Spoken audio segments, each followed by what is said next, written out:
শোনো ফ্রোজেনের গল্প। Frozen audible, খেয়াল রাখে তোমার মনের।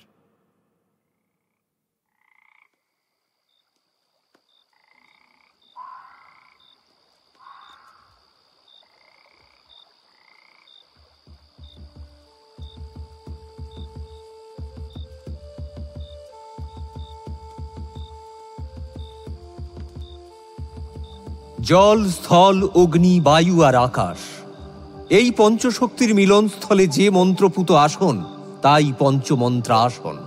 মাতঙ্গী নদীর নামেই সেই গ্রামের নাম হয়েছিল মাতঙ্গী। সেইখানেই নদীর তীরে অবস্থিত শ্মশানের মধ্যস্থলে নিজের পঞ্চমন্ত্রাসনে আজ সাধনায় মগ্ন ওঙ্কারনাথ ভট্টাচার্য। শ্মশানের একদিকে চলছে সদ্য প্রজ্বলিত চিতা, আর অন্য প্রান্তে দেবী পঞ্চরুদ্রাণীর একচালা মন্দির।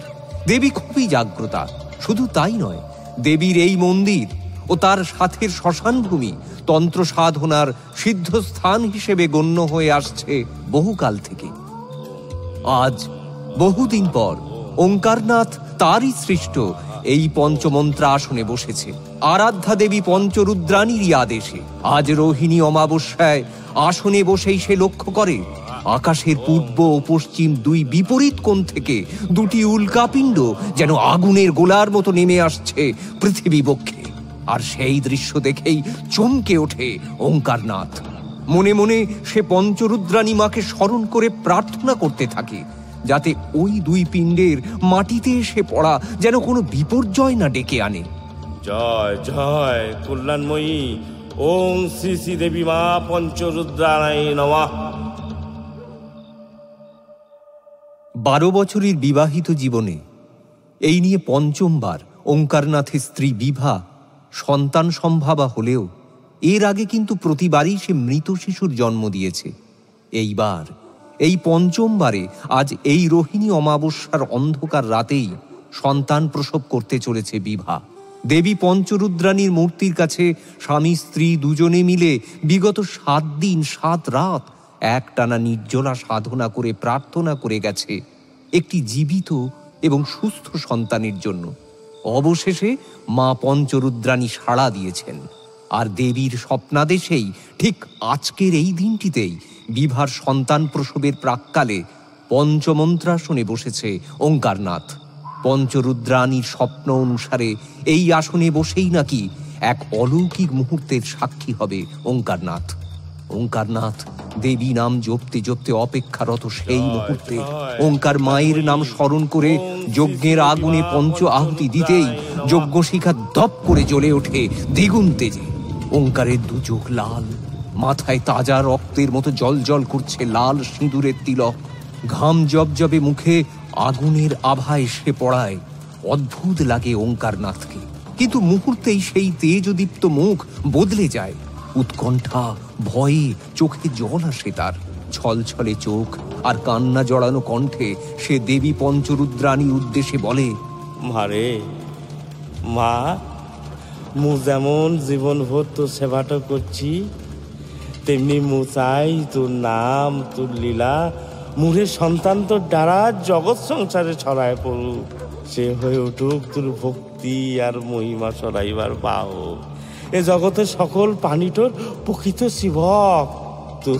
তুই বেটা তোর ইচ্ছেটুকু পূরণ তো কর মা, ইচ্ছেটুকু পূরণ তো কর।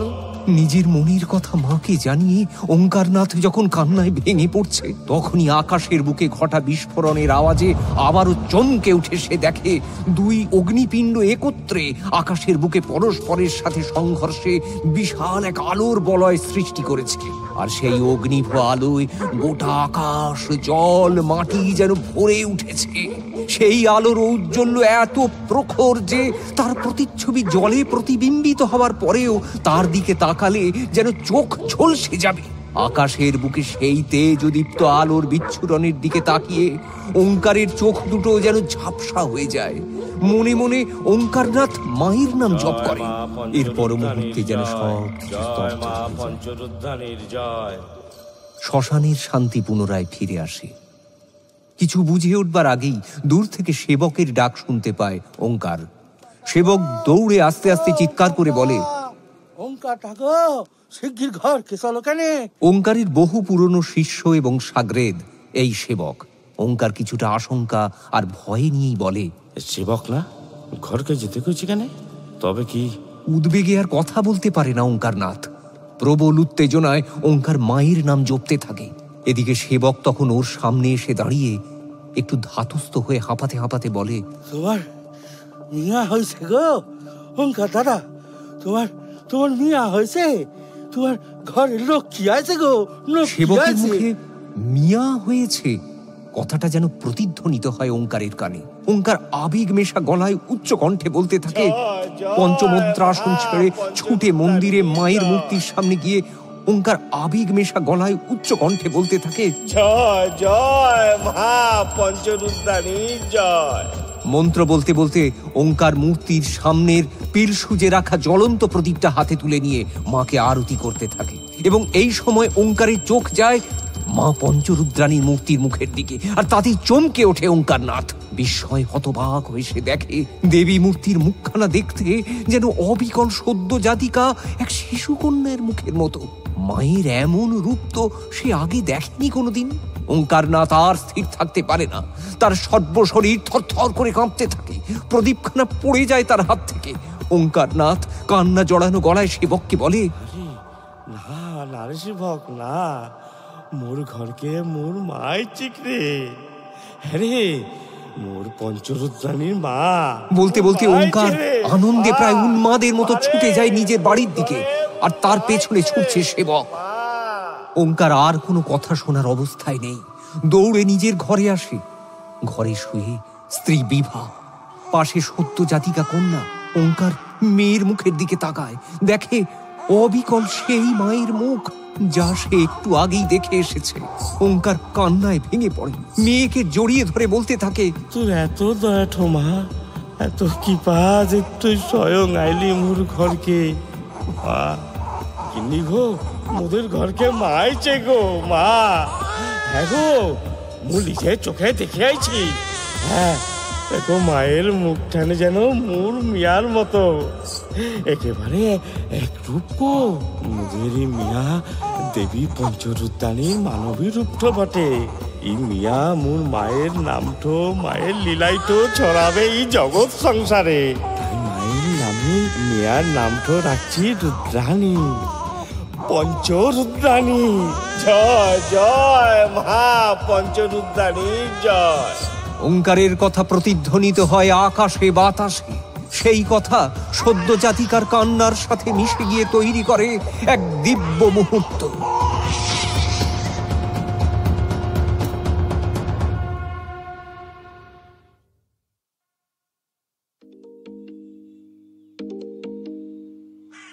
অনেকক্ষণ ধরে ফোনটা বাজছে শিবাইয়ের। একটা সময় ফোনটা ধরতেই উল্টো দিক থেকে ভেসে আসে একটি মেয়ের তীক্ষ্ণ গলার আওয়াজ। তুই এখনো উঠিসনি ভাই? এবার কখন বেরোবি? কখন আমরা মাতঙ্গি যাব আর কখন এবার রাধামাধবপুর পৌঁছাবো শিবাই? এক রাশ বিরক্তি নিয়ে দুটো কথা শুনেই ফোনটা বিছানায় রাখে শিবাই। তাও দূর থেকেই ফোনের ওপারে সব কথা শুনতে পাচ্ছে ও। কি রে, জলদি কর ভাই প্লিজ, আর ল্যাট খাসনি, ও তোট। মুখে ঘুম ভাঙার বিরক্তিটা নিয়েই শিবাই মাথা তুলে ফোনটা হাতে নিতে যায়, আর তখনই মাথায় যেন ঝটকা খেয়ে মনে মনে বলে, কাল ব্যাচেলার পার্টিতে দাদার বেশি খসাতে গিয়ে দারুটা বেশি খাওয়া হয়ে গেছে।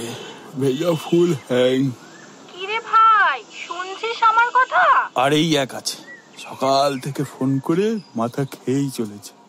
এরকম দাঁড় কাকির মতন গলা জানলে জন্মে পিড়িত মারাতাম না। মা ভাই ভাই ডাক শুনে শুনে নিজেকে কেমন চুপ দূর মা ঝন্ড জালুনি। এই বলে ফোনটা কেটে দেয় শিবাই। তারপর আবার পাশ ফিরে কোলবালিশ জড়িয়ে শুয়ে পড়ে। কতক্ষণ ঘুমিয়েছিল মনে নেই, হঠাৎ আঙুলে গরম ছ্যাঁকা লাগতেই ও চেঁচিয়ে ওঠে। আরে আরে! গরম চায়ের কাপের ছ্যাঁকা খেয়ে আঙুলটা মুখে পুরে চুষতে চুষতে উঠে বসে শিবাই, আর দেখে সামনেই হাতে কাপটা ধরে দাঁড়িয়ে ওর বাবা সুমন ভট্টাচার্য। শিবাইকে উঠে বসতে দেখেই সুমনবাবু বলেন, বাহ চাঁদ আমার, মুখের ভাষাটা তো কলপারের বস্তির মতোই করেছো দেখছি। বেশ বেশ, তাহলে আর কেন, নিজের নবাবিটা ওখানে গিয়েই দেখাও, বেশ মানাবে বস্তির নবাব। শিবাই চুপ করে আছে দেখে সে ছেলের উদ্দেশ্যে বলে, কেউ ফোন করলে তার মুখের ওপর ফোন কেটে দেওয়াটাও ওই কলপারেরই কালচার। আমার ছেলে হয়ে যে কি করে কলপার কালচার অ্যাডাপ্ট করলে কে জানে। কথা শেষ করে সুমন বেরিয়ে যেতে গেলে শিবাই আবার শুতে যেতে যেতে বিড়বিড় করে বলে, আর কিছু বলবে? আমি কি এতক্ষণ এখানে গাবজাল দিচ্ছি? ওই মেয়েটাকে দেখে শেখো, তোমারই তো বন্ধু। কিন্তু দেখো, তোমার মতো ন্যাজে হাওয়া দিয়ে না ঘুরে দিদির বিয়ের কত দায়িত্ব নিয়েছে, আর তুমি পেছন উল্টে ঘুমোচ্ছ। ঝুলন্ত বুনো ওল আমার। এক্ষুনি উঠে বৌদির আশীর্বাদী গয়না নিয়ে রওনা হয়ে আমায় উদ্ধার করো। যার বিয়ে তাকে যেতে বলো। সে পারলে তোমার ভরসা করতাম না, ঢেঁড়স কুমার। তাছাড়া তুমি আছো কি করতে? শুধু দাদার খসিয়ে ছাইপাঁশ গিলতে আর রাঙালু হয়ে আমার ঘাড়ে ঝুলে থাকতে। যা বললাম তাই করো, নইলে। যাচ্ছি তো। সুমনবাবু বেরিয়ে যান, আর শিবাই রাগ নিয়ে ছ্যাঁকা লাগা জায়গায় হাত বোলাতে বোলাতে বিড়বিড় করে বলে, আজীব বাপ মা, গরম চায় ছাঁকা দিয়ে কোন বাপ তার ছেলেকে ঘুম থেকে তোলে? আর এই ট্রিটা যত দিন যাচ্ছে দুনিয়ার সেরা ঝন্ডজালুনি হয়ে উঠছে। মা বিয়ে করবে দাদা? কথাটা বলতে বলতেই শিবাই টলমলো পায়ে টয়লেটের দিকে যায় তৈরি হতে, মাতঙ্গী যাওয়ার জন্য।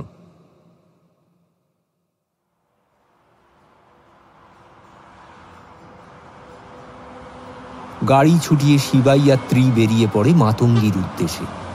চলন্ত গাড়ির মধ্যে ত্রি সেলফি তোলার কথা বললে শিবাই রেগে উঠে বলে, দূর মা, পারবো না, যা তো। গাড়িতে উঠেই তো আমার যত নটাঙ্কি স্টার্ট হয় না রে। বা ভাই বা, আগে হলে তো পটি করতে করতেও যদি বলতাম ছবি তুলে দে, ছুটে আসতি শিবাই। আর এখন যত দিন যাচ্ছে তোর ঘুষুন্ডিপনা তত বাড়ছে। কি কি পনা? ঘুষুন্ডিপনা। কোথায় আমরা দুজনেই বিয়ের ম্যাচ মেকার সেটা ভেবে এক্সাইটমেন্ট আমি লাফাচ্ছে ভেতর ভেতর। ওটাই তো মা, বেশি করে ঝন্ড জ্বালাচ্ছে। নাকের তলা দিয়ে মালগুলো ঘাপ ঘাপ করে বিয়ে অবধি করে ফেলছে, আর আমরা বাড়া জানতেই পারলাম না। মানে এগুলো কি বললি ভাই? তোর মা টেলিকোথাকার আমাদেরকে কলেজে ভর্তি করে দিকে বা দুজনের আলাপ হওয়ার পর তোর দিদি আর আমার দাদা মালেরা প্রেম করে আজ বিয়ে করছে, অথচ আমরা জানতামই না। তুইও তো আমার সাথে লাইন মারার জন্য এই ডিজিটাল যুগেও টাকা খুচরো করার ছক কষেছিলি ভাই। তোর পাতা জ্বালা আমি ফাঁসার আগেই জিজু দিদির সঙ্গে আলাপটা সেরে নিয়েছিল। হ্যাঁ, আর ফর ইউর কাইন্ড ইনফো, ওদের শুধু আলাপটাই আমাদের ভর্তির সময় হয়েছিল, প্রেমটা পরে হয়েছে। সো আমাদের জানা বা না জানা কিছুই ম্যাটার করে না ভাই। এই তোকে বলেছি না আমাকে ভাই বলবি না? নিজের বাপের জামাইকে শালা ভাই বলে ডাকছে। আজব ঝন্ডজালুনি গার্লফ্রেন্ড মা। আরে ভাই, এ ভাই সে ভাই নয় রে ভাই। আবার বাড়া ভাই, তাও আবার একই লাইনে 4 বার। 3 বছর ধরে পিরিত মারাবার পর বিএফকে এ ভাই সে ভাই কোনো ভাই বলা যায় না রে ভাই। ধর মা, তোর এই ভাই বলা মুদ্রা দোষের জন্য না একদিন সত্যি সত্যি সবাই মা আমাকে সিয়ের ভাই বলে ডাকবে, দেখিস। এভাবেই একের পৃষ্ঠে আরেকজন কথা বলতে বলতে শিবাইরা পৌঁছে যায় মাতঙ্গী। শিবাই ওঙ্কারনাথের মায়ের পেটের ভাই, সুমনবাবুর ছেলে। সুতরাং মাতঙ্গীর বাড়ি শিবাইয়ের পৈতৃক ভিটে। কিন্তু ওখানে কাউকে না পেয়ে শিবাই ত্রিকে নিয়ে সোজা চলে আসে পঞ্চরুদ্রাণীর মন্দিরে। যদিও সেই আগের শ্মশান আর নেই, তবে দেবী পঞ্চরুদ্রাণী আজও স্বমহিমায় বিরাজিতা। ঠিক যেমন আজ থেকে 35 বছর আগে পঞ্চরুদ্রাণীর জন্মের সময় বা তারও আগে ছিলেন। গাড়ি থেকে নেমে শিবাইরা দেখে মন্দিরের সামনে লোকে লোকারণ্য। মন্দিরের সামনে চেয়ারে বসে কেতাদুরস্ত একজন লোক, আর তাকে ঘিরে দাঁড়িয়ে থাকা সাগরেদ কোচের কিছু লোক। লোকটির সামনে মাটির ওপর খুঁটিতে বাঁধা একটা 15 বছরের ছেলে, যে অদ্ভুত স্বরে চিৎকার করছে, আর কজন মহিলা কাঁদছে। গ্রামবাসীরা ভিড় করে দাঁড়িয়ে, আর তার সাথে সমানে বেজে চলেছে দেবী পঞ্চরুদ্রাণীর মন্দিরের ঢাক ঢোল।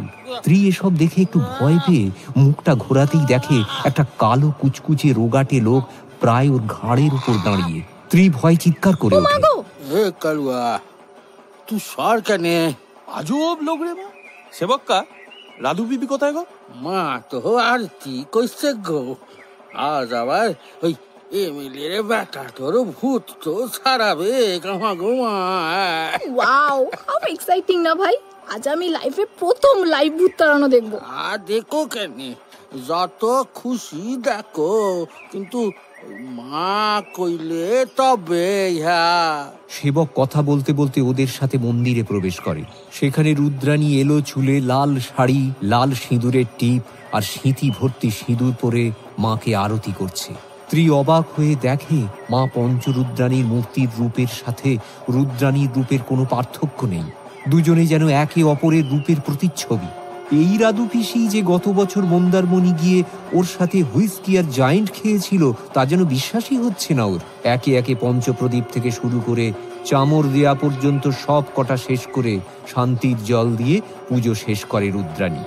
সব শেষে শাঁখ বাজিয়ে সমাপ্ত করে পুজো। সমানে বেজে চলা ঢাক ঢোল থামে, স্তব্ধ হয় মন্দির চত্বর। শুধু শোনা যাচ্ছে বাইরে থেকে ভেসে আসা একটা গোঙানি আর একটা কান্নার ক্ষীণ শব্দ। পুজো শেষ হয়েছে দেখেই স্ত্রী দৌড়ে গিয়ে রুদ্রাণীকে জড়িয়ে ধরতে গেলে ওকে ইশারায় থামিয়ে রুদ্রাণী বলে, কাজ এখনো শেষ হয়নি। সাথে সাথে শিবাই বলে ওঠে, দাদুব্বি, ও তো তোমার ভূত বাগানো দেখবে বলে হেভি উত্তেজিত। দেখতেই পারো ভয় না পেলে, কিন্তু দুজনের কেউ মন্দির থেকে এক পাও বেরোবে না, সে বাইরে যাই হয়ে যাক না কেন। Got it? এই বলে রুদ্রাণী বেরিয়ে যায় হাতে কোষাকুষি নিয়ে। তারপর সেই অদ্ভুত স্বরে চিৎকার করতে থাকা ছেলেটার গায়ে শান্তির জল দিতেই মুহূর্তেও শান্ত হয়ে যায়। রুদ্রাণী পরম মমতায় মাথায় গায়ে হাত বুলিয়ে বলে, বড্ড কষ্ট রে ছেলেটার। এত কষ্ট ওকে কে দিচ্ছে? কেন দিচ্ছে? দাঁড়া বাবা, আমি দেখছি। কথা শেষ করে রুদ্রাণী ছেলেটির সামনে বসে ওর কপালে হাত দিতে যাবে, তার আগেই মেয়েলি ঢঙে একজন ভিড়ের পেছন থেকে বলে ওঠে, কি দেখবি তুই? দেখবো তো আমি, বজ্র বেনি। দেখবো আর দেখাবো। মুহূর্তে মন্দির চত্বরে দাঁড়ানো গ্রামবাসী সহ রুদ্রাণী চমকে ওঠে। রুদ্রাণী অবাক হয়ে সামনের দিকে তাকালে ভিড় দুদিকে সরে যায়, আর তার মাঝখান থেকে আসতে দেখা যায় এক বৃহন্নলাকে। পরনে কালো চেলির শাড়ি, হাতে পায়ে সাঁওতালি মেয়েদের মতো কড়া পরা, হাতে নরমুণ্ড নিয়ে, মাথায় লেলিহান শিখার মতো তিলক কাটা।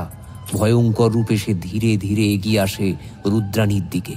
তার এক হাতে নরমুণ্ড, অন্য হাতে ত্রিশূল, কাঁধে একটা ঝোলা, হাত ও পায়ের নখ নিষ্কালো অমাবস্যার রাতের মতো। দেখে মনে হয় কালো রং, কিন্তু ওটা আসলে ওর দীর্ঘদিনের সব সাধনার চিহ্ন। নোকে এখনো আটকে সবের দেহাবশেষ। তার দু চোখ যেন রাগে জ্বলছে, দাঁতে কালো ছোপ ধরা। হাঁটার তালে তালে পায়ের কড়াগুলি দুলে এমন শব্দ হচ্ছে যেন মনে হয় শেকল পড়ে কেউ যেন হেঁটে আসছে। সে রুদ্রাণীর সামনে বসা এমএলএকে দেখে ভয়ঙ্কর ভাবে হেসে ওঠে। তাকে দেখেই রুদ্রাণী গম্ভীরভাবে বলে ওঠে, এখানে কেন এসেছো তুমি? কি চাও? মুহূর্তে সেই বৃহন্নলা একইভাবে হাসতে হাসতে হাতে তালি দিতে থাকে। তারপর নিজের ডান পা সজোরে মাটিতে ঠুকে একেবারে পৈশাচিক মূর্তি ধারণ করে। তার লাল জিভের সামনের অংশ দাঁত দিয়ে কেটে কিছুটা রক্ত ভরা থুতু মাটিতে ফেলে এমএলএর দিকে তাকিয়ে ভয়ানক ভাবে বলে, এই শুয়োরের বাচ্চা রাসু গুন্ডার মৃত্যু।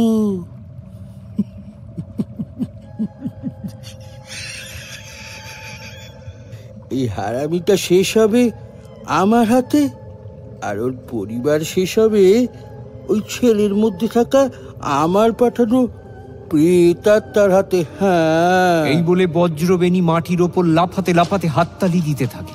কপালের তিলক থেকে একটু কালি নিয়ে ও এমএলএর কপালে এমন ভাবে তিলক কেটে দেয় যেমন করে বলির পাঁঠার কপালে তিলক কাটা হয়। চলতে থাকে সেই নৃশংস হাসি, যা শুনে আশপাশের গ্রামবাসী সহ রুদ্রাণীও যেন একটু চমকে ওঠে। মন্দিরের ভেতর থেকে স্ত্রী আর শিবাই দুজনেই বজ্রবেণীর এই বিভৎস রূপ দেখে থ হয়ে যায়। রুদ্রাণী বিস্মিত হয়ে বলে, এই ছেলের শরীরে প্রেতাত্মা তুমি প্রবেশ করিয়েছ? ওর জন্ম থেকে ওর শরীরে মনে কবজা করে আছে তোমার পাঠানো এই আত্মা?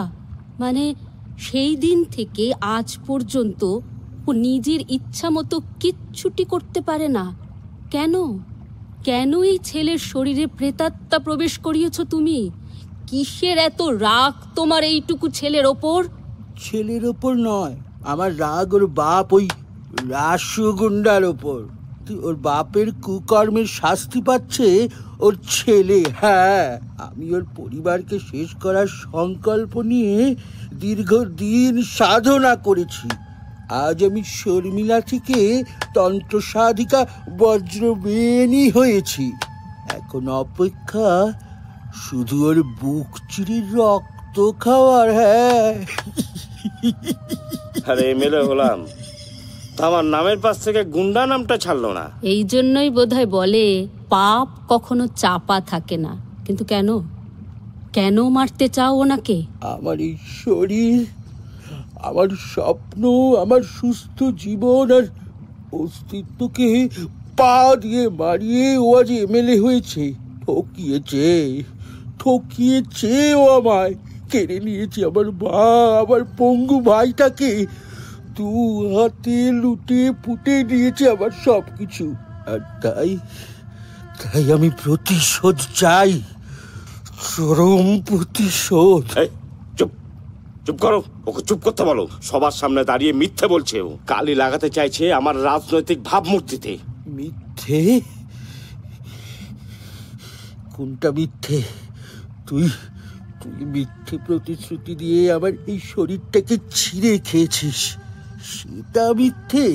নাকি আমার না থাকার সুযোগ নিয়ে তুই ভোটের টিকিট আর টাকা পাওয়ার লোভে আমার ভাইটাকে আর মাটাকে জ্যান্ত জ্বালিয়েছিস, সেটা মিথ্যে? আমি সবটা জেনে প্রতিবাদ করতে গেলে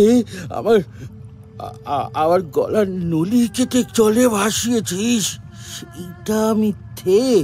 হ্যাঁ, নাকি 1 মাস দিন রাত এক কাটা নলি জোড়া লাগাতে, যন্ত্রণায় কাতরাতে 1 ফোঁটা জল পর্যন্ত না খেয়ে থেকেছি আমি, সেটা মিথ্যে? কি ভেবেছিলি তুই? আমি মরে গেছি? তোকে না মেরে আমি মরব না, কিছুতেই না। চুপ, এত লোকজনের সামনে। আরে কেউ ওকে থামা, আমার এতদিনের মেহনত সব শালা শেষ হয়ে যাবে নয়তো। শালা নেতাদের পা চাটা, তাদের কথায় নিরীহ লোকেদের উপর অত্যাচার করাকে তোর মেহনত বলে মনে হলেও আসলে সেটা পাপ। আর তোর সেই পাপের শাস্তি দেব আমি, এই বজ্রবেণী। হ্যাঁ,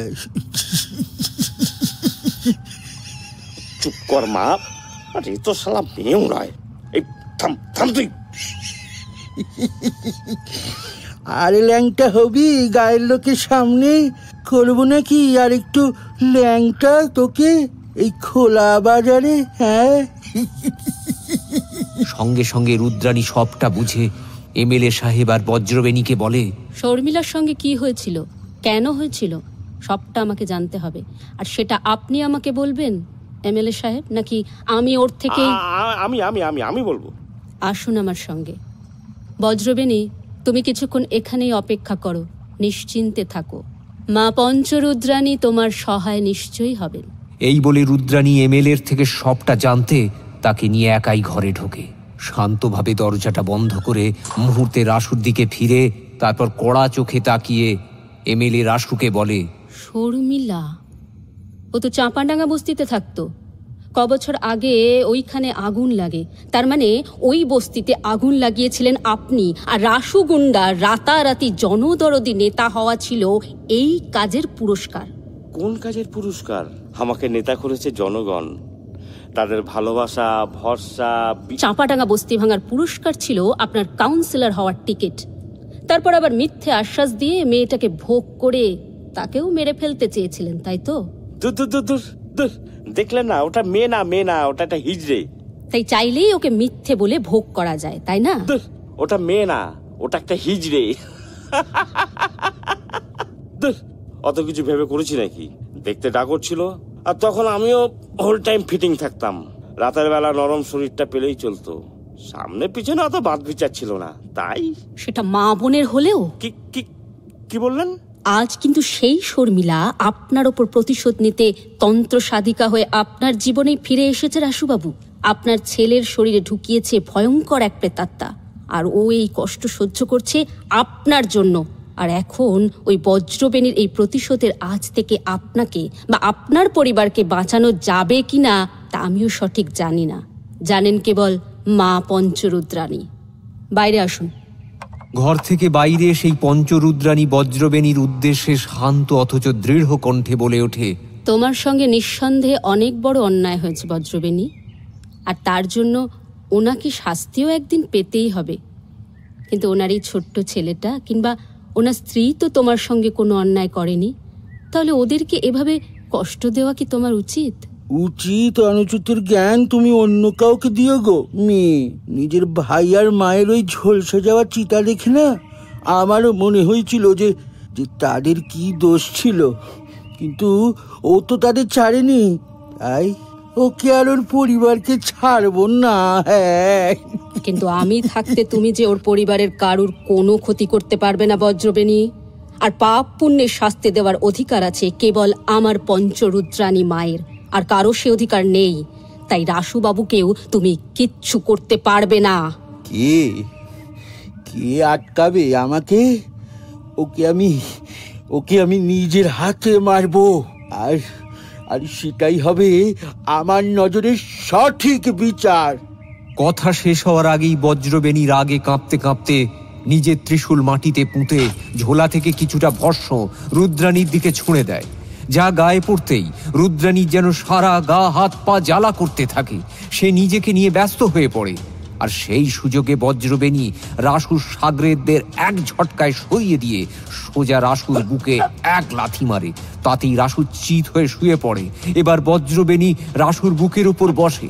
একটা বন্য জন্তুর ধারালো দাঁত সোজা রাসুর বুকে বসাতে যায়, আর ঠিক সেই মুহূর্তে রুদ্রাণী হুঙ্কার দিয়ে ওঠে, খবরদার! ওর গায়ে একটা আঁচড় লাগলে তোমাকেও এখানেই শেষ করব আমি। পঞ্চরুদ্রাণীর মূর্তির খাঁড়া হাতে ধরে এলো চুলে দাঁড়িয়ে রুদ্রাণী। হাওয়ায় ওর চুল উড়ছে।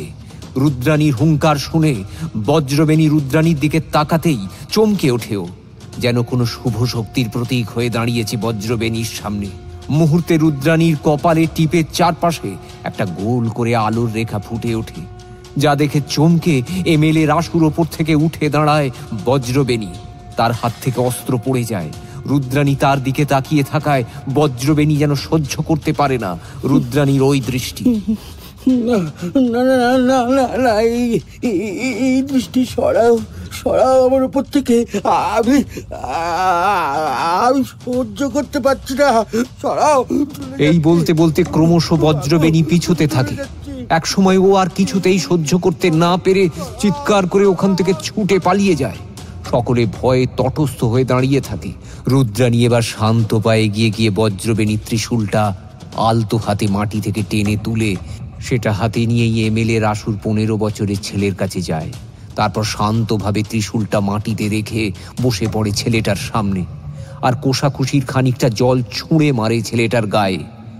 যে ছেলে এতক্ষণ চিৎকার করছিল সে যেন কারেন্টের শক খাওয়ার মতো চিৎকার করে নিজেকে গুটিয়ে নেয়।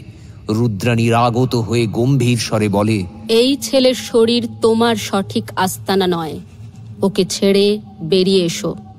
আমার অবাধ্যতা করলে তোমার নিস্তার নেই, সে তুমি যত শক্তিশালী হও না কেন। ভালো চাও তো এক্ষুনি এর শরীর ছেড়ে দাও, দাও বলছি। এই বলতে বলতে রুদ্রাণী নিজের অনামিকার দ্বিতীয় কর নিজের বুড়ো আঙুল দিয়ে স্পর্শ করে সেই হাত ঠেকায় ছেলেটির কপালে, আর জপ করে মা পঞ্চরুদ্রাণীর নাম।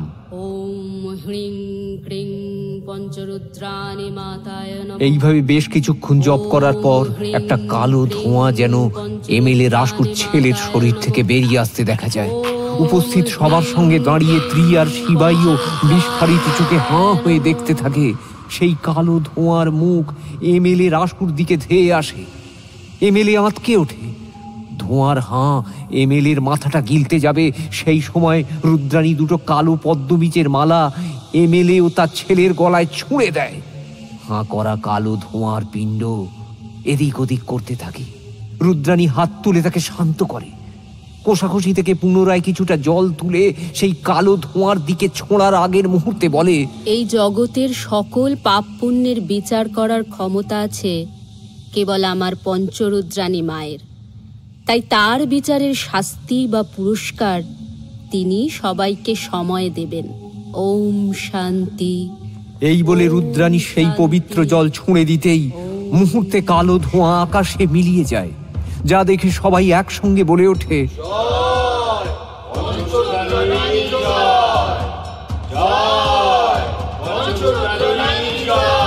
আমার না, বলো জয় দেবী পঞ্চরুদ্রাণী মায়ের জয়।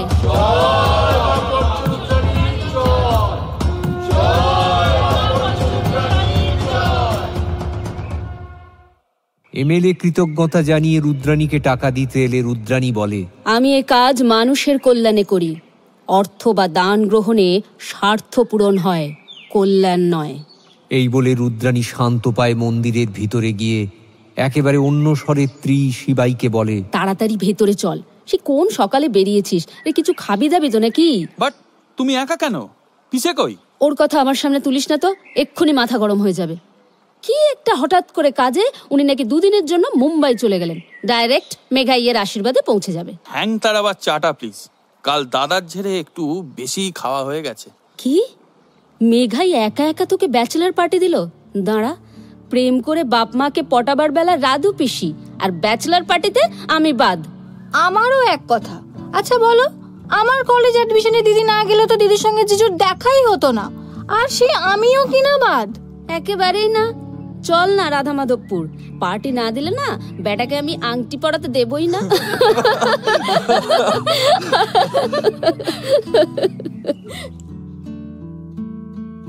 পরের দিন সকাল হতে না হতেই রুদ্রাণী পঞ্চরুদ্রাণীর মূর্তির সামনে বসে একটা বড় পাত্রে গঙ্গা জল নিয়ে তাতে মায়ের পায়ের থেকে একটু সিঁদুর মিশিয়ে আশীর্বাদের হার আংটি সব ধুয়ে মায়ের চরণে রেখে মন্ত্রপাঠের মাধ্যমে সেগুলোকে শুদ্ধ করে স্ত্রীর হাতে ধরা একটি সুন্দর করে ফুল দিয়ে সাজানো পাত্রে রাখতে রাখতে বলে, গয়না শুদ্ধির কাজ শেষ, এবার তাহলে রওনা দেওয়া যাক রাধা মাধবপুরের দিকে। তুমি এত পুজো আচ্ছা ভয়ঙ্কর আত্মাদের সঙ্গে পাঙ্গা নেওয়া এত কিছু কি করে করো রাধু পিপি?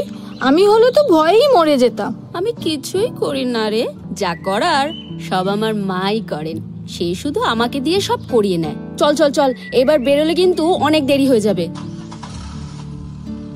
এই বলে ওরা সঙ্গে সঙ্গে সবাই মিলে গাড়িতে উঠে বেরিয়ে পড়ে এবং ঠিক দুপুর 12টার আগে ওরা পৌঁছে যায় রাধা মাধবপুর ত্রিদের আদি গ্রামের বাড়িতে। সেখানে ত্রিয়ের ঠাকুরদা অম্বরীশ ব্যানার্জি, বাবা অলোক ব্যানার্জি আর শ্রী ও তার মা সহ বাড়ির সবাই অপেক্ষাই করছিল ওদের জন্য। শিবাই মেঘাইদের বাড়ির সকলেও সেখানে উপস্থিত। একে একে সবাই গাড়ি থেকে নামার পর হাতে আশীর্বাদী গয়নার থালা আর সাথে মায়ের ফুলমালা নিয়ে গাড়ি থেকে নামে রুদ্রাণী। তাকে দেখে সকলেরই যেন দেবীর প্রতিচ্ছবি বলেই মনে হয়।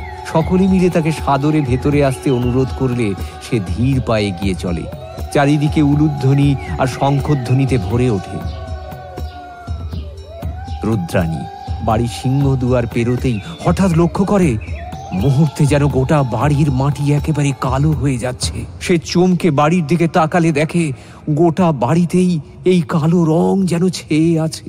আর সে বুঝতে পারে সেটা একটা অশুভ শক্তির কালো ছায়া। শিউরে ওঠে রুদ্রাণী। বিস্ফারিত চোখে বাড়িটার দিকে তাকিয়ে বেশ জোর গলাতেই সে বলে ওঠে, অসম্ভব, এই বাড়িতে বিয়ে হতেই পারে না, কিছুতেই না। কিসের কালো ছায়া পড়লো এই বাড়িতে? কেনই বা বিয়ে হবে না? জানতে হলে শুনতে হবে আগামী সপ্তাহের গল্প পঞ্চরুদ্রাণী পর্ব 2।